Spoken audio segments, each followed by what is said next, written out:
로마서 8장 12절부터 17절까지의 말씀입니다. 그러므로 형제들아 우리가 빚진 자로 돼 육신에게 줘서 육신대로 살 것이 아니니라.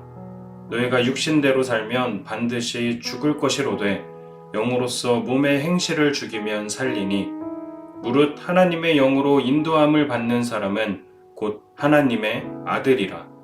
너희는 다시 무서워하는 종의 영을 받지 아니하고 양자의 영을 받았으므로 우리가 아빠 아버지라고 부르짖느니라. 성령이 친히 우리의 영과 더불어 우리가 하나님의 자녀인 것을 증언하시나니 자녀이면 또한 상속자 곧 하나님의 상속자요 그리스도와 함께한 상속자니 우리가 그와 함께 영광을 받기 위하여 고난도 함께 받아야 할 것이니라. 아멘. 사도 바울은 이방인들을 대상으로 자신은 빚진 자라고 표현했던 것이 로마서 1장 14절에 기록되어 있었습니다. 이때 사도 바울이 빚졌다라고 표현을 했던 것은 복음을 전할 책임과 의무에 대한 표현이었습니다. 즉 사도 바울 스스로에게 빚진 자라고 표현함으로써 복음에 대한 사명감을 언급했던 것인데 로마서 8장 12절에서 사도 바울은 빚진 자라는 표현을 성도의 이름으로 살아가는 우리 모두에게 적용하고 있습니다. 그렇다면 우리가 빚진 것은 무엇일까요? 먼저는 사도 바울과 같은 복음에 대한 사명감으로 말씀을 드릴 수 있겠지만 로마서 6장부터 8장까지는 성화라는 주제가 흘러가고 있기 때문에 그 안에서 말씀을 드리면 우리가 성령의 은혜를 받은 것이라고 설명을 드릴 수 있는 것 같습니다. 본문에 앞선 1절부터 11절까지의 말씀을 잠시 살펴보면 2절에서 사도 바울은 이런 얘기를 했습니다. 이는 그리스도 예수 안에 있는 생명의 성령의 법이 죄와 사망의 법에서 너희를 해방하였음이라. 그러므로 우리가 받은 성령의 은혜에 대해서는 생명의 성령의 법, 즉 죄에서 해방되는 은혜를 우리에게 적용시켜 주신 것이라고 말할 수 있을 것입니다. 그렇기 때문에 예수님도 십자가에 못 박히시기 전 제자들에게 계속 말씀하셨던 것 같아요. 나는 죽고 부활하고 승천함으로 너희를 떠나겠지만 그래야 성령이 너희에게 오실 거고 그렇다면 그것은 너희에게 유익한 일이 될 것이다 라고 말입니다. 이런 의미에서도 2절을 바라본다면 성령께서 저와 여러분들 안에 거하실 수 있는 것은 바로 그 성령께서 우리를 죄에서 해방시켜 주시기 위한 결정적인 은혜를 베풀어 주신 것이라고 말씀을 드릴 수 있을 것입니다. 또한 성령께서 우리에게 행하시는 것은 무엇인가? 4절을 보면 이러한 특별한 얘기를 합니다. 육신을 따르지 않고 그 영을 따라 행하는 우리에게 율법의 요구가 이루어지게 하려 하심이니라. 성령께서는 우리를 죄에서 해방시켜 주신다는데 이 의미에 대해 사도 바울은 어떻게 설명했습니까? 율법의 요구가 우리에게 이루어지게 된 것이라고 하였습니다. 그러기에 3절에서는 이런 얘기도 합니다. 율법이 육신으로 말미암아 연약하여 할 수 없는 그것을 하나님은 하시나니. 사실 율법은 우리를 통해서 완성이 되어야 하지만 우리의 육신은 죄의 영향을 받고 있기 때문에 우리의 인간적인 노력으로는 그 어떤 선한 것도 행할 수가 없습니다. 율법을 완성할 수가 없다는 것이죠. 이러한 얘기들이 로마서 7장에서 계속 언급되었습니다.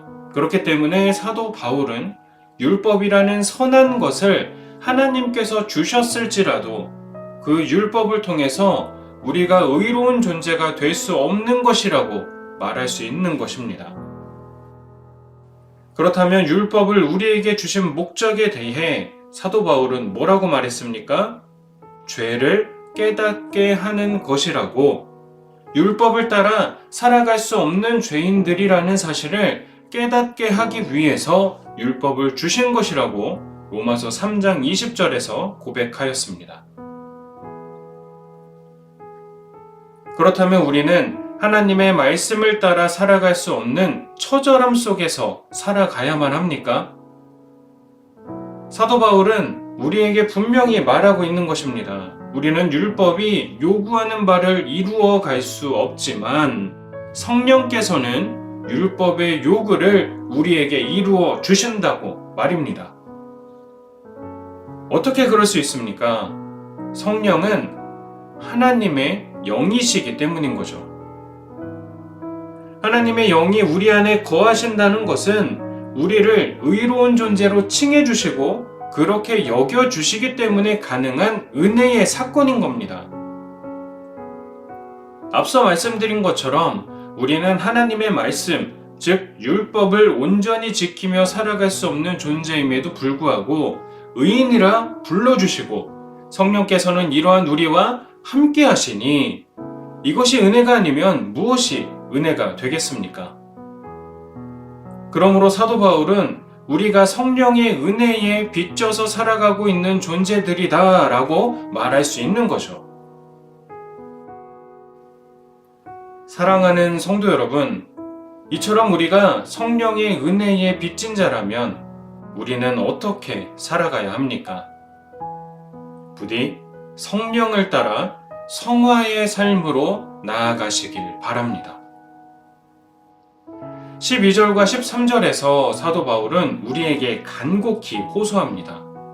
육신에게 져서 육신대로 살면 안 된다. 성령을 따라 살아야지 죽지 않을 수 있다. 말입니다. 이는 너 누구 말 따를 거야. 네가 빚진 대상은 성령이야. 육신이 아니야. 성령에게 빚졌다면 성령의 말을 따라야 돼. 라고 말하는 것 아니겠습니까? 그런데 사실 바울의 말에는 충격적인 내용이 담겨져 있습니다. 13절에서 사도 바울은 너희가 육신대로 살면 반드시 죽을 것이로되 영으로서 몸의 행실을 죽이면 살리니 라고 말하였는데 이는 우리가 성령을 따라서 살아간다면 우리의 육신을 죽이는 고통을 감내해야 한다는 얘기가 됩니다. 이해가 되십니까? 성령의 인도함을 받아서 살아간다는 것은 육신적인 죄의 욕구를 완전히 죽여야 한다는 것입니다. 그러므로 17절에서 사도 바울이 고백하는 것을 보십시오. 자녀이면 또한 상속자, 곧 하나님의 상속자요. 그리스도와 함께한 상속자니 우리가 그와 함께 영광을 받기 위하여 고난도 함께 받아야 할 것이니라. 우리가 성령으로 인해 예수 그리스도와 같은 하나님의 상속자가 되었다면 그리스도께서 받으신 고난도 함께 받아야 하지 않겠냐는 것입니다. 이 얘기를 직설적으로 말해드릴까요? 왜 그리스도 안에서 인간적인 좋은 것만 생각하냐는 겁니다. 육신적으로는 꽤나 불편하고 고통스럽게 느껴지는 것도 있을 수 있다는 것입니다. 성경은 우리에게 항상 기뻐하고 쉬지 말고 기도하고 범사에 감사하라 말하지 않습니까? 핍박과 환난 중에서도 말이죠. 그러면서 원수 갚는 것이 하나님께 있다 말하고 원수를 사랑하라 말하지 않습니까? 사실 우리의 인간적이고 육신적인 삶이라는 측면에서 보았을 때 이러한 삶을 살아가는 것이 가당키나 한가요? 이러한 삶은 분명 고난으로 좋지 않은 모습으로 느껴지며 체감될 겁니다. 이처럼 성령을 따라 성화의 삶으로 나아가기 위해서 우리는 우리의 육신적인 욕구를 죽이며 나아갈 수 있어야 함이 마땅할 것입니다. 사랑하는 성도 여러분, 우리가 성도 되었다면 우리는 죽는 그날까지 성화의 삶을 살아가야 합니다. 그렇다고 해서 우리가 완벽하게 하나님을 닮을 수 있을까요? 그럴 수는 없겠죠. 하지만 그럼에도 불구하고 우리가 그렇게 도전해야 될 이유는 무엇입니까? 우리는 빚진 자, 성령의 은혜를 받았기 때문입니다. 우리가 이러한 사실을 알고 있다면 끊임없이 성화에 도전하며 살아가야 되지 않겠습니까? 14절부터 16절에서는 사도 바울이 이런 얘기를 합니다. 우리는 양자의 영을 받았다. 우리 안에서 성령께서 우리의 영혼과 함께 성부 하나님께 간구한다. 무엇을? 하나님의 자녀인 것을. 12절, 13절, 그리고 17절에서 언급되는 것은 우리의 육신의 욕구를 죽여야 한다는 것이었습니다. 그렇다면 우리가 양자의 영을 받았다는 것을 이렇게도 생각해 볼 수 있을 겁니다. 우리가 성화의 삶으로 나아갈 때 때때로 실패도 하지 않을까요? 육신의 욕구, 죄의 욕구를 죽여내지 못해서 죄의 유혹에 넘어가는 일들이 반복되기도 하지 않을까요? 그럴 때마다 우리는 낙심하게 되는 것이 사실입니다. 하지만 성령께서는 우리가 하나님의 자녀 되었음을, 구원받은 존재임을, 하나님이 의롭다고 칭해주신 존재임을 우리가 성화의 삶에서 지치고 쓰러져 울고 있을 때에도 우리를 포기하지 않으신다는 겁니다. 사랑하는 성도 여러분, 우리 안에 이러한 은혜가 주어졌다는 것을 알 수 있는 방법이 없을까요? 저는 우리의 생각의 변화에서부터 찾아볼 수 있다고 말씀을 드리고 싶습니다. 죄와 선, 죄라는 것은 육신의 욕구로 말씀을 드릴 수 있다면 선이라는 것은 하나님이 원하시는 삶으로 말씀을 드릴 수 있습니다. 하나님이 원하시는 삶과 내가 원하는 삶 가운데에서 우리가 갈등하고 있다면 성령께서 우리를 성화의 삶으로 이끌어가고 계신다는 증거로 받아들이시면 좋을 것 같습니다. 제가 왜 이렇게 말씀을 드리냐면 고린도전서 9장 27절에서 사도 바울은 성령의 인도함을 따라서 성화의 삶을 살아가면서 자신의 육신의 욕구를 죽이는 일이 얼마나 힘들었는지에 대해 이렇게 표현합니다. 내가 내 몸을 쳐 복종하게 함은 이라고 말입니다. 여기서 몸을 친다는 것은 죽음으로 내몬다는 의미로 볼 수 있다고 합니다. 그렇다면 사도 바울은 자기 절제와 영적인 훈련의 측면에서 죄의 욕구와 이렇게까지 처절하게 결투를 벌이고 있다. 성화의 삶으로 나아가기 위해서 이렇게까지 육신의 욕구를 복종시켜 나아가고 있다는 것으로 이해할 수 있는 겁니다. 사도 바울은 성화의 삶을 인간적인 시각으로 본다면 분명 만만치 않은 삶이라고 말하고 있는 것이죠. 또한 빌립보서 2장 12절에서는 말합니다. 항상 복종하여 두렵고 떨림으로 너희 구원을 이루라. 구원이 이루어지는 마지막 날까지 성화의 삶을 살아가야 되는데 그 성화의 삶에 우리는 어떤 마음가짐으로 나아가야 한다는 것입니까? 복종하듯이, 두렵고 떨리는 마음으로 복종하듯이 나아가야 한다고 합니다.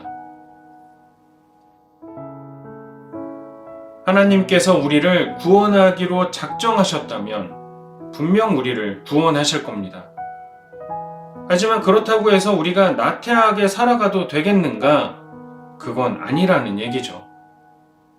우리를 구원하셨다면 우리는 그 은혜의 빚진 자로서 늘 순종의 삶을, 더욱 충성된 종의 삶을 살아가야 된다는 그런 말입니다.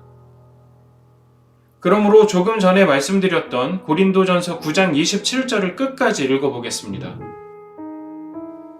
내가 내 몸을 쳐 복종하게 함은 내가 남에게 전파한 후에 자신이 도리어 버림을 당할까 두려워함이로다.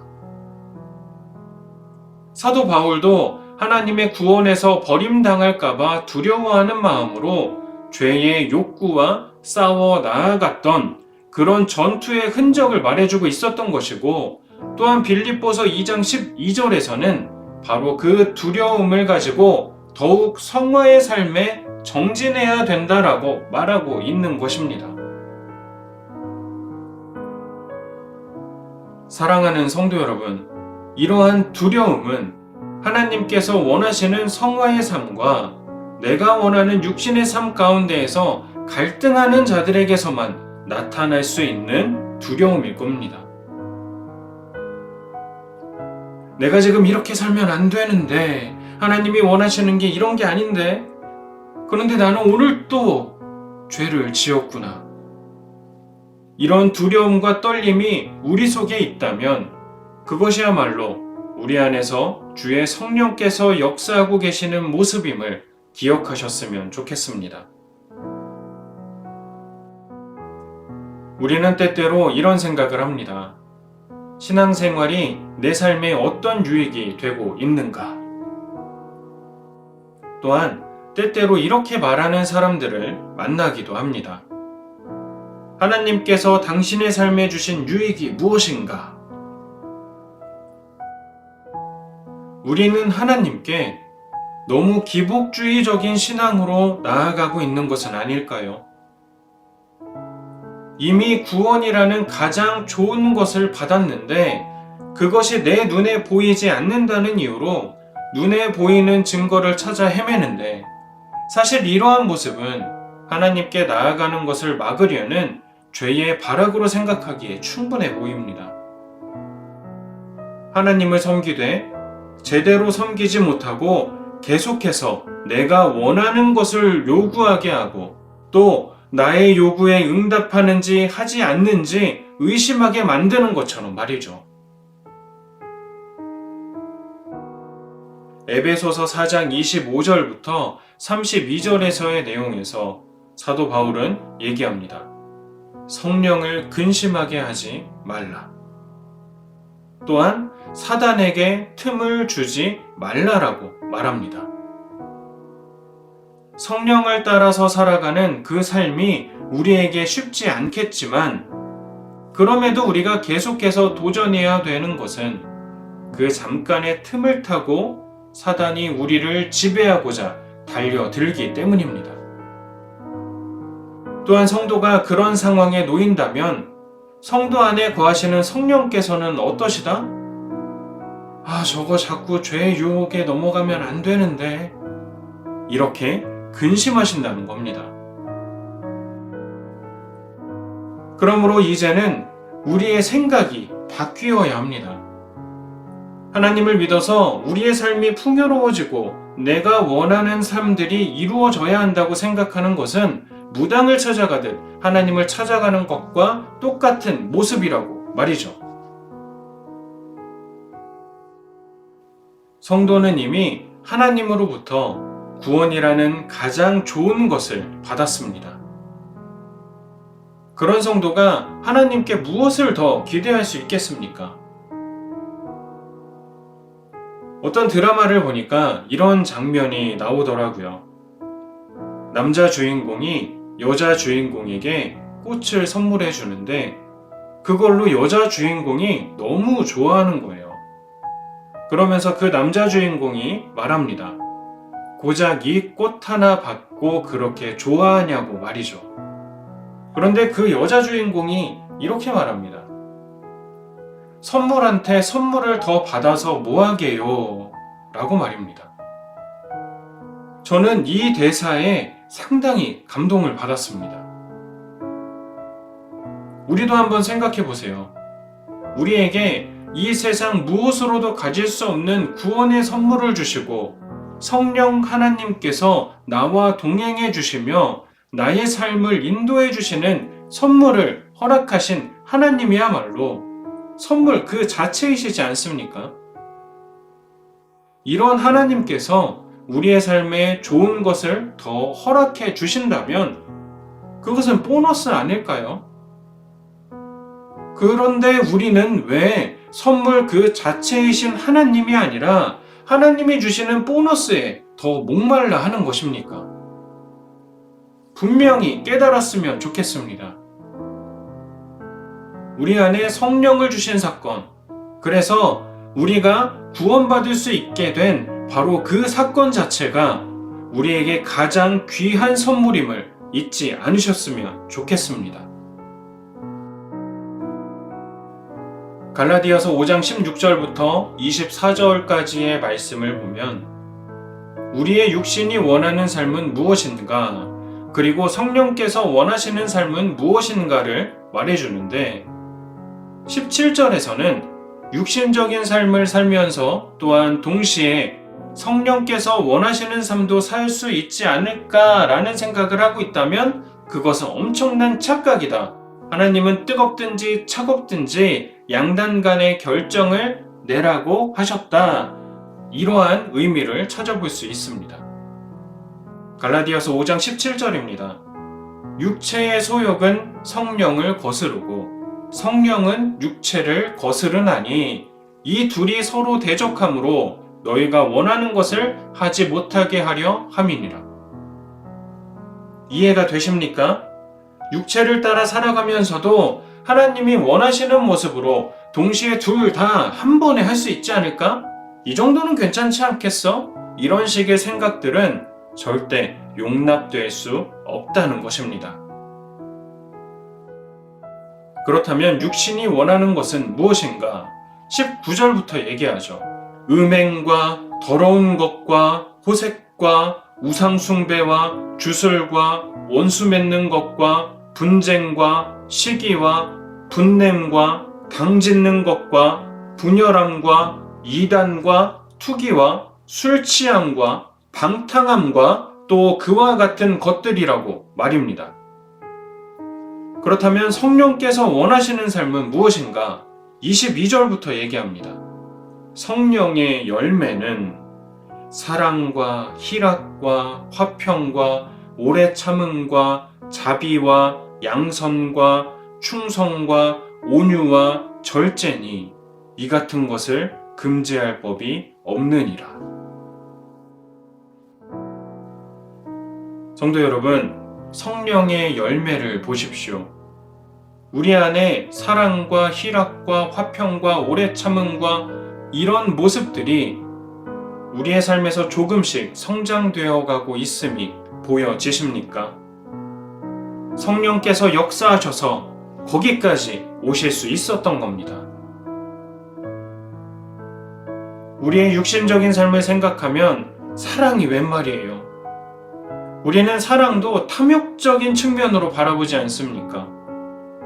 그렇기 때문에 사랑을 하면서도 연애 폭력을 행사할 수 있는 것이고 가정 폭력을 행사할 수 있는 것이고 그렇지 않겠습니까? 희락이라는 측면에서 우리의 육신적인 기쁨은 무엇입니까? 나만 만족하면 되는 거거든요. 그렇지 않나요? 우리는 가끔 그럴 때 있지 않습니까? 누군가 되게 힘들어하는데 그걸 보면서 나는 기쁜 거예요.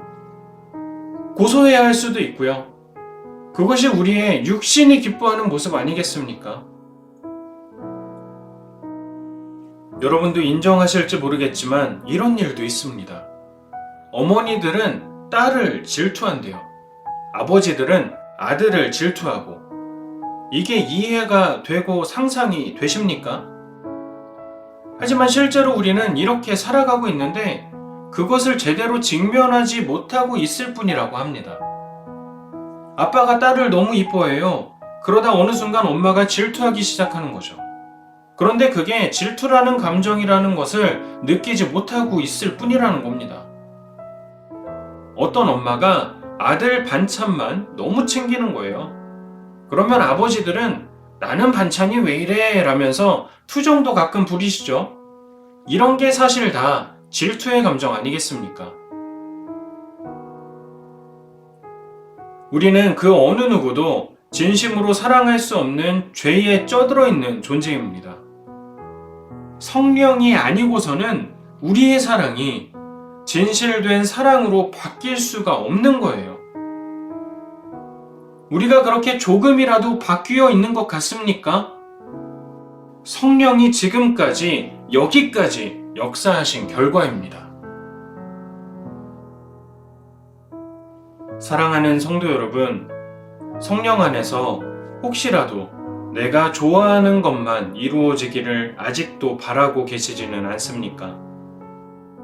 지금 우리 안에서 역사하고 계시고 함께하고 계시고 지금도 우리를 위해서 하나님의 자녀 누구누구입니다 라고 증언하고 계시는 그 성령이, 성령 하나님 자체가 우리에게는 그 무엇과도 비교할 수 없는 최고의 선물임을 분명히 깨달으셨으면 좋겠습니다. 본질이 아닌 비본질적인 것에 우리가 목을 매기 시작할 때 신앙은 무의미하게 느껴질 겁니다. 그러므로 분명히 기억하셨으면 좋겠습니다. 우리의 생각이 바뀌어야 됩니다. 또한 우리의 삶도 바뀌어야 합니다. 어떻게요? 성령의 인도하심에 순종하는 삶으로. 그게 바로 본문 13절에서 말하는 몸의 행실을 죽이는 것 아니겠습니까? 내가 원하는 것은 언제나 탐욕이고 나의 만족이고 또한 하나님과 관계없는 것뿐인데, 그럼에도 불구하고 하나님이 원하시는, 성령께서 인도하시는 성화의 삶으로 나아가기 위해서는 몸의 행실을 죽이는 죽음의 고통이 따를 것입니다. 이해가 되시죠? 이제는 그러한 삶으로 나아가는 저와 여러분들이 되셨으면 좋겠습니다. 여태까지 나는 왜 자꾸 반복된 죄에 넘어지는가?